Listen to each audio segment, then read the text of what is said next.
Hola, soy Sonia Paola Barrios, abogada de Bucaramanga, mamá de Isabel Sofía y coequipera de Santiago. Soy profesora de Derecho de Familia, conciliadora, abogada, litigante, pero sobre todo defensora de los derechos de las mujeres y de los niños, niñas y adolescentes. Y hoy vamos a hablar un poco sobre el marco legal del parto respetado.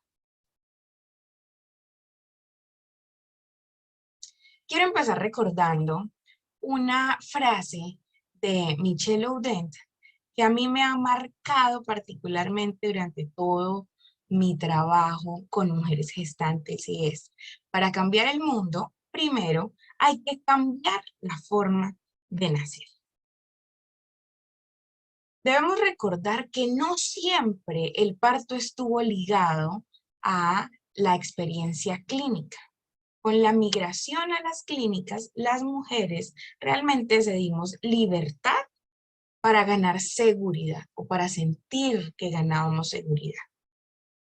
Es importante que sepamos que hay muchas condiciones que se pueden establecer y que se pueden solicitar también, que entendemos como derechos, pero que muchas veces por no estar informadas nos exponemos a ser víctimas de violencia obstétrica.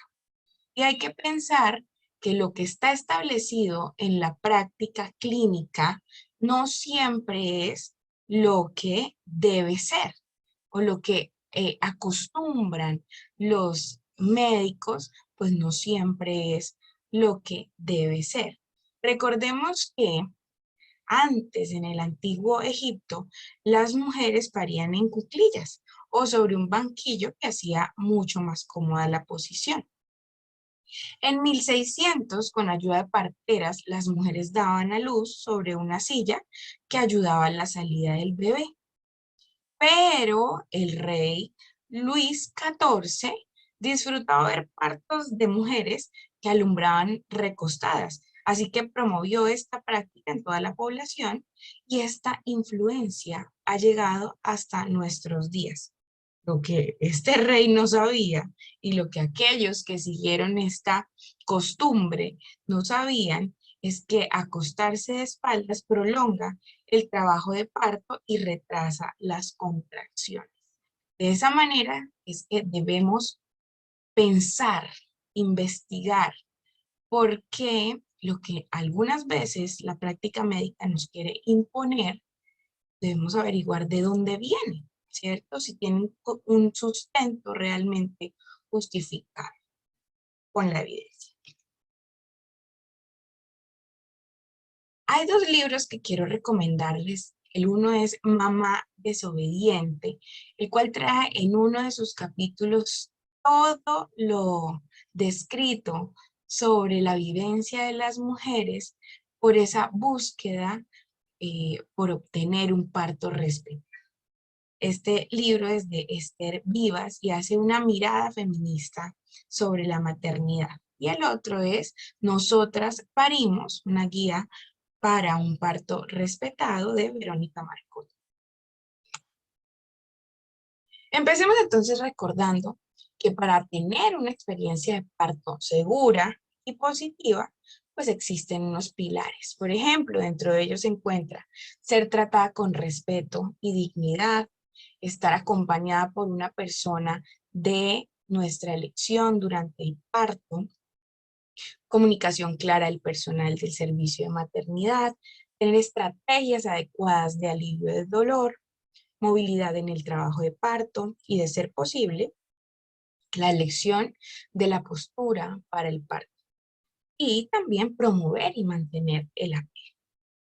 Pero ustedes dirán, ¿y esto de dónde sale? ¿La gente se lo inventó? ¿Sonia Paola se lo inventó? No. Todo esto está sustentado en unos instrumentos internacionales y nacionales que hacen parte de nuestros instrumentos jurídicos, de nuestro marco legal. Quiero recordarles que dentro de esos instrumentos internacionales encontramos la Declaración de la Organización Mundial de la Salud sobre la prevención y erradicación de la falta de respeto y el maltrato durante la atención del parto en centros de salud. También un instrumento de lectura obligada, recomendaciones de la Organización Mundial de la Salud para los cuidados durante el parto, para una experiencia de parto positiva, transformar la atención a mujeres y neonatos para mejorar su salud y bienestar. En 2020, la Comisión Interamericana de Derechos Humanos emitió la Resolución 1 de 2020, denominada Pandemia y Derechos Humanos en las Américas. Y por último, la más reciente a nivel internacional, la Organización Mundial de la Salud emanó el lineamiento Coronavirus, Embarazo y Nacimiento. Así que estos son nuestros instrumentos internacionales que protegen todos los derechos que como mujeres y como familias gestantes tenemos. Y además tenemos la posibilidad de exigirlos también.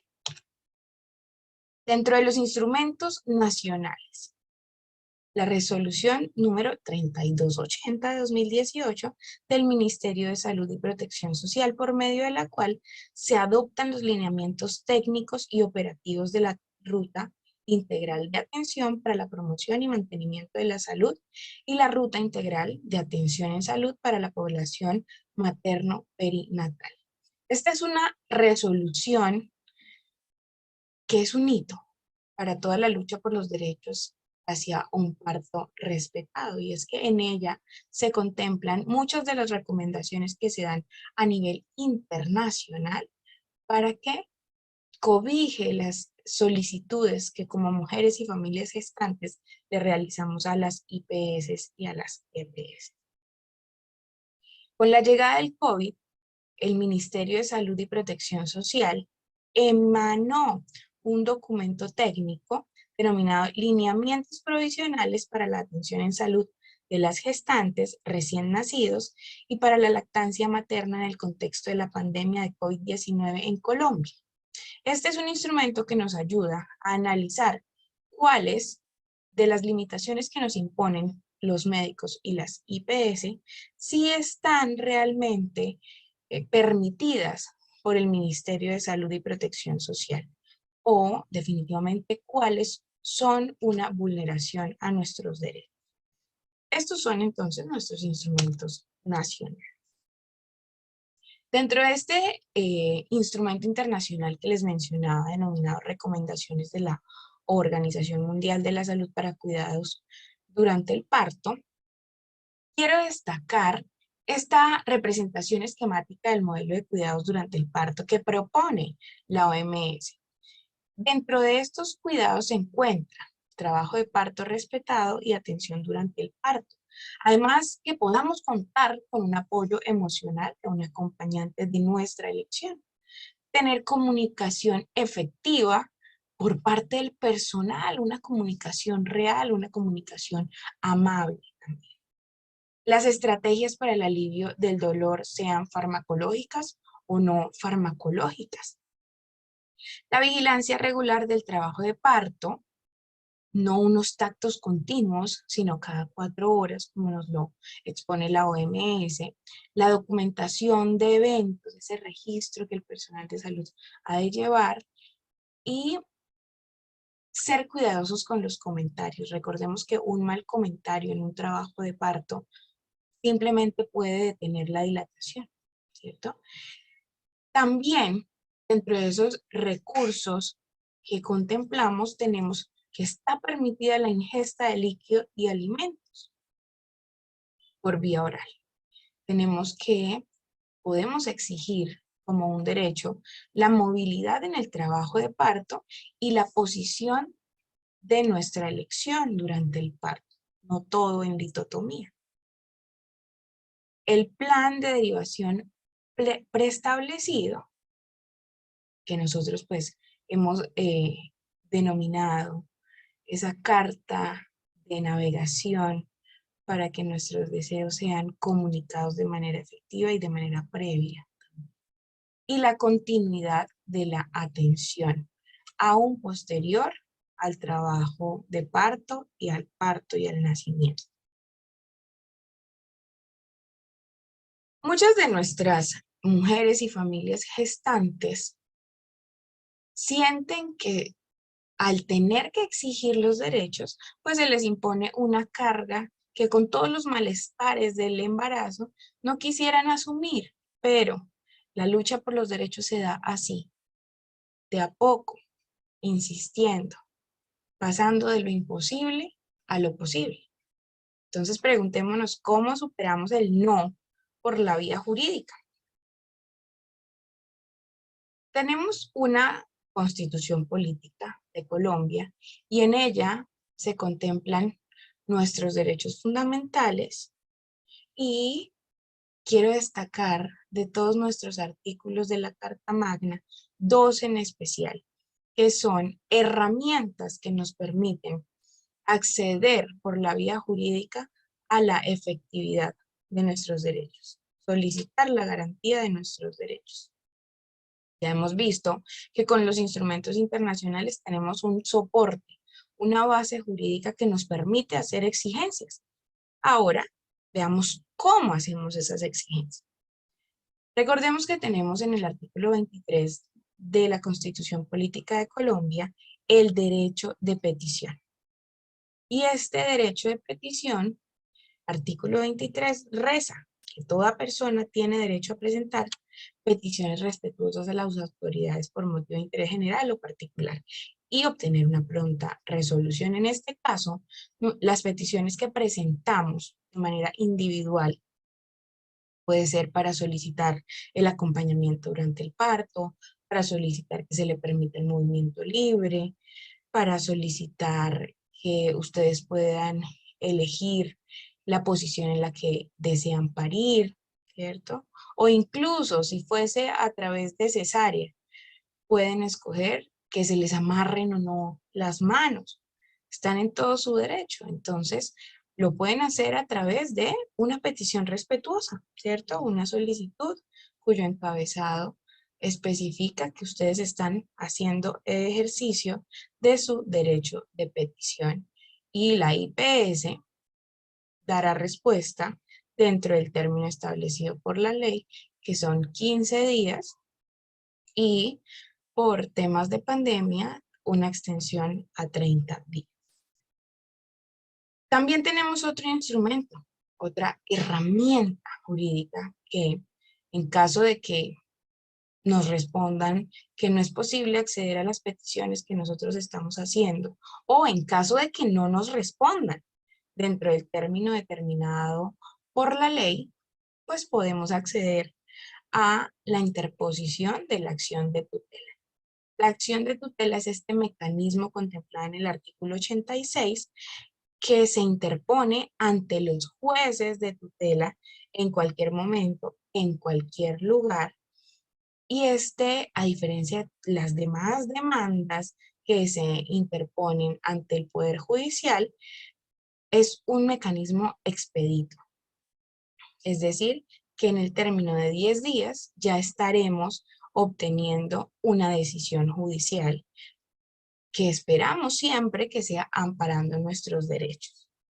Pero ¿qué pasa si el juez de primera instancia, de quien interpusimos la acción de tutela, falla en contra? ¿Nos quedamos con los brazos cruzados? No, tenemos la posibilidad de interponer una impugnación, es decir, poner en conocimiento nuestra diferencia con la decisión del juez de primera instancia para que un juez de segunda instancia pueda conocer del caso y resolverlo en el término de 20 días. De esta manera, entonces, quiero contarles que son muchas las posibilidades que tenemos para poder solicitar esa efectividad de derechos que, como vemos, están garantizados en el papel, ¿cierto? Pero debemos hacerlos efectivos, debemos buscar lograr esa efectividad cuando en algunas ocasiones, realmente son muchas ocasiones, nuestras IPS o nuestros médicos se niegan a darnos esa garantía de derechos. Puede ser también que podamos interponer un derecho de petición solicitando el acompañamiento durante las ecografías, el cual ha sido limitado por temas de pandemia, lo que significa que los padres de familia no están involucrados en ese proceso de experiencias sensitivas, en ese fortalecimiento de la relación, del vínculo afectivo con el naciturus, ¿cierto? Con el bebé que está por nacer. Entonces siempre tenemos mecanismos. ¿Qué es importante tener en cuenta? El tiempo. No podemos esperar a la semana 30, 32 para empezar a activar ruta jurídica. Podemos hacerlo en cualquier momento, simplemente como previsión. Podemos hacerlo en semana 25, podemos hacerlo en semana 20. Es simplemente tener la intención y conocer los mecanismos como ya lo estamos viendo. Quiero entonces compartirles un modelito de petición para que ustedes sepan cómo podemos radicar ese plan de parto.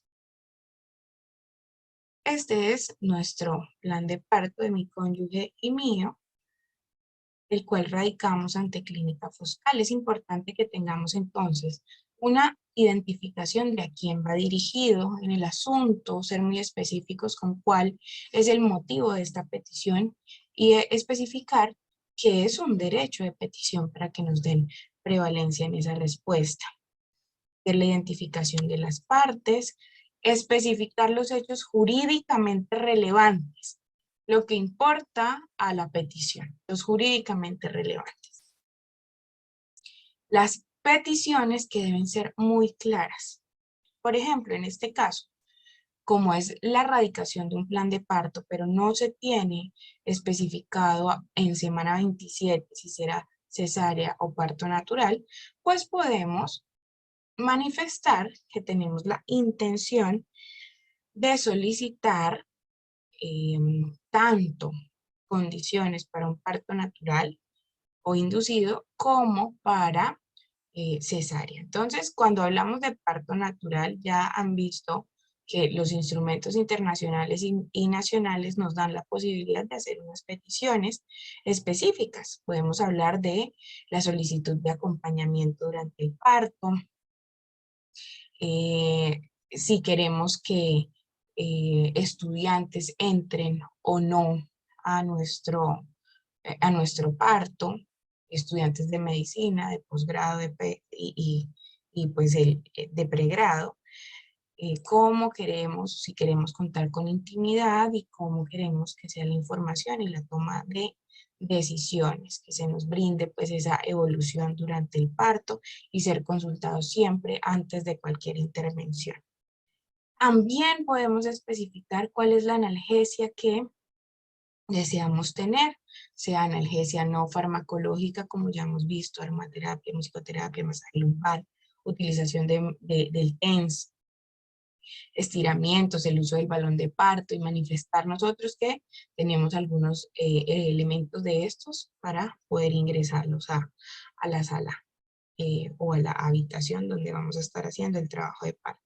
También, si deseamos contar con anestesia farmacológica y recordemos que la resolución 3280 de 2018 del Ministerio de Salud nos dice que toda mujer tiene derecho a recibir métodos eficaces y seguros para aliviar el dolor durante el trabajo de parto. Ello incluye la analgesia neuroaxial, que es la que conocemos como epidural. Podemos especificar entonces cuáles son nuestros deseos dependiendo de cada fase. Dentro de la fase de dilatación podemos solicitar que queremos utilizar la pelota de pilates, que queremos caminar, que queremos utilizar la ducha caliente, todo esto respecto al punto de movimiento libre. También, como ya lo veíamos en esas condiciones específicas de derechos que nos indica la OMS, pues podremos tener hidratación y alimentación, si queremos o no que nos hagan rasurado púbico perineal, si no deseamos que nos pongan ningún enema, cómo queremos que sea esa monitorización fetal, cada cuánto deseamos que sean los actos, que no sean seguidos, sino uno cada 4 horas, como lo recomienda la Organización Mundial de la Salud. También podemos comentar en este derecho de petición o solicitar mejor que en la fase de expulsivo pues podamos adoptar la postura diferente a la litotomía, que los pujos sean cuando tengamos ganas, que no se nos haga maniobra de Christeler y que no deseamos que se nos haga episiotomía de rutina. Luego pues sí, entramos a las solicitudes sobre el nacimiento del bebé. Podemos solicitar que exista corte tardío del cordón umbilical, contacto piel a piel, muy importante para muchos de nosotros, que si deseamos se nos entregue la placenta, como lo expone también la resolución 3280 de 2013. Si ustedes se dan cuenta, hasta las circunstancias más o menos comunes, como solicitar la placenta, están contempladas en la resolución 3280 de 2013, lo que significa que estamos en el derecho de hacerlo. ¿Cómo queremos también que sea el inicio de la lactancia? Si vamos a autorizar o no que le den leche de fórmula al bebé. Que la información y el consentimiento sea continua. Y en este sentido, recordemos que no tenemos especificado si en semana 25, 27, 28 va a ser un parto natural cuando estemos terminando el embarazo o va a hacerse por cesárea. Entonces, aquel principio de previsión es mejor tenerlo en cuenta, irlo manifestando con tiempo. Si doy opciones de solicitud, si es por parto o por cesárea, independientemente de cómo vaya a ser al final. En caso de cesárea, entonces igual tenemos derecho a tener un acompañante, personal asistencial que puedan entrar estudiantes como observadores o definitivamente nosotros no queremos eso y deseamos que se nos respete la intimidad, que tengamos un ambiente silencioso, la información y la toma de decisiones. Podemos estipularla que en caso de que nosotros no tengamos plena conciencia, pues sea el acompañante quien tome las decisiones por nosotros. El tema de la anestesia durante la cesárea también, que nos expliquen cuáles van a ser esas consecuencias de la anestesia y a qué debemos estar preparados, si otorgamos o no consentimiento para que se nos aten los brazos durante durante el procedimiento quirúrgico, si queremos que se baje la sábana para poder visualizar el procedimiento, si deseamos que se incube gasitas dentro de la cavidad vaginal para pues, la incubación de la microbioma vaginal y que posteriormente pues esto sea impregnado, untado en la cara, las manos y el resto del cuerpecito del bebé, como nos lo indican pues, los estudios para fortalecer el sistema inmune. También entonces si es cesárea, pues podemos hablar de todas las condiciones que ya habíamos mencionado sobre el nacimiento del bebé. Es importante dentro de esas peticiones solicitar que en caso de una respuesta negativa o que no cumpla con esos criterios que nos ha dado la Corte Constitucional sobre la respuesta del derecho de petición, que tiene que ser de fondo, clara, precisa, congruente, pues que nos den entonces una sustentación con fundamentos de hecho, de derecho, argumentos científicos que apliquen esos criterios de proporcionalidad en la limitación de nuestros derechos y que justifiquen determinada limitación en caso de que la IPS así lo disponga. Recordemos que otro de los titulillos que debe contener el derecho de petición son las razones de hecho y de derecho que fundamentan la petición. Posteriormente vamos a especificar también unos anexos.